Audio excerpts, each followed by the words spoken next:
नमस्कार विद्यार्थी मित्रांनो, आज आपण संकलित मूल्यमापन इयत्ता 3री विषय मराठी याचा पेपर पाहणार आहोत. चला तर मग सुरू करूया. तोंडी चाचणी ह्यासाठी पहिला प्रश्न पाहूया. पुढील कविता ऐक व विचारलेल्या प्रश्नांची उत्तरे सांग.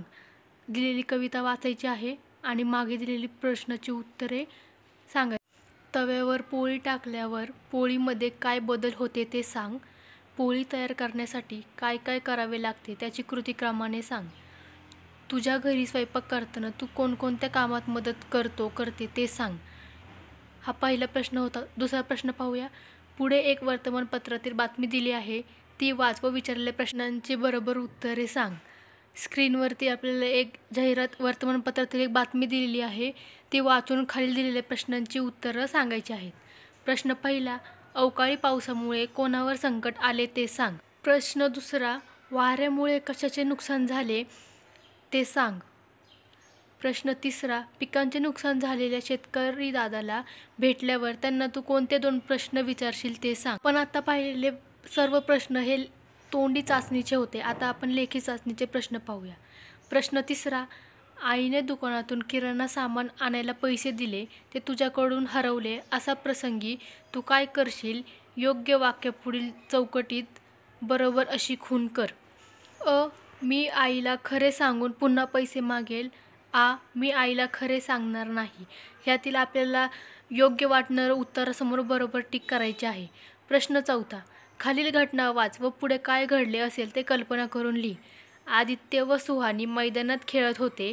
शेजारी खेळणारी टीना धपकन पडली आणि तिला लागले. आदित्यने डॅश डॅश. प्रश्न पाचवा, खालील उताऱ्याचे वाचन कर व सूचनेनुसार कृती कर. खाली दिलेला उतारा वाचून त्या खालील प्रश्नाची उत्तरे द्यायची आहेत. त्यातील पहिला प्रश्न पाहूया. अ. योग्य उत्तर असलेल्या पर्यायाच्या क्रमांकाला गोल कर. 1. समुद्रात राहणाऱ्या जीवांना धोका का निर्माण झाला आहे? त्यातीलच दुसरा प्रश्न पाहूया.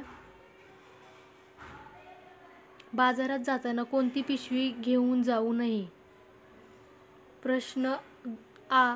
पुढीलपैकी कोणत्या प्रश्नाचे उत्तर वरील उताऱ्यात आले आहे त्या प्रश्नाला बरोबर अशी खूण करा. बाजारात जाताना कोणती पिशवी घेऊन जावे? दुसरा, बाजारात का जाऊ नये? तिसरा प्रकार पाहूया. इ. तुमच्या परिसरात कचरा होऊ नये म्हणून तू काय करशील ते लिही. 1 मार्कासाठी प्रश्न दिलेला आहे. पुढील प्रश्न पाहूया. खालील ओळी वाच व दिलेल्या प्रश्नांची उत्तरे लिही.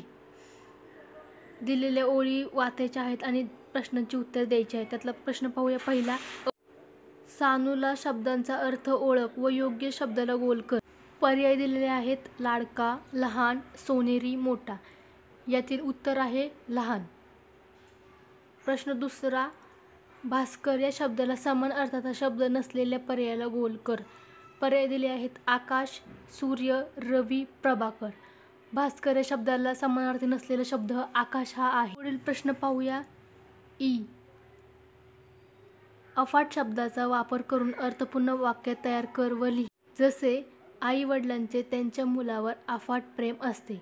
प्रश्न 7वा, खालील उतारा वाच व प्रश्नांची उत्तरे लिही. दिलेला उतारा वाचायचा आहे. त्यातील पहिला प्रश्न पाहूया. अ.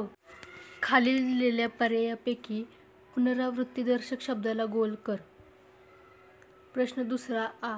खालीलपैकी नाम असलेल्या शब्दाला गोल कर. दिलेल्या पर्यायापैकी जो शब्द नाम आहे त्याला गोल करायचे आहे. प्रश्न तिसरा. इ. खालील वाक्यातील सर्वनाम असलेल्या शब्दाला गोल कर. प्रश्न चौथा. खालील वाक्यात योग्य ठिकाणी उद्गारवाचक विरामचिन्ह घालून वाक्य पुन्हा लिही. अरेच्चा, खेळता खेळता बिअन बी खाऊन टाकली. पुढील प्रश्न पाहूया. खालील दिलेल्या शब्दांचा क्रम बदलून योग्य घोषवाक्य तयार कर. काळाची पाण्याची गरज बचत.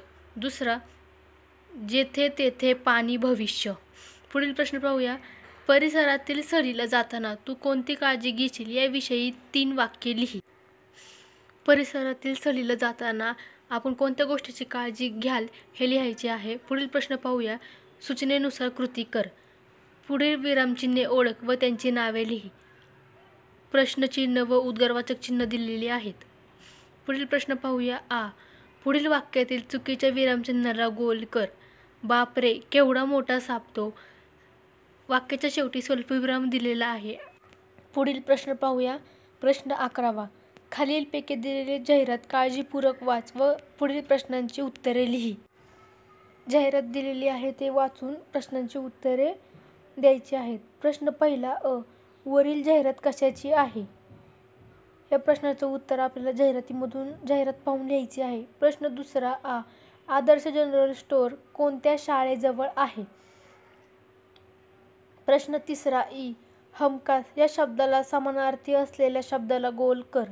प्रश्न चौथा. योग्य विधानाला बरोबर अशी खूण कर. प्रश्न पाचवा.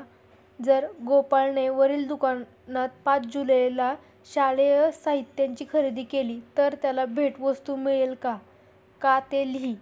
या प्रश्नाचे उत्तर जाहिरात पाहून लिहायचे आहे.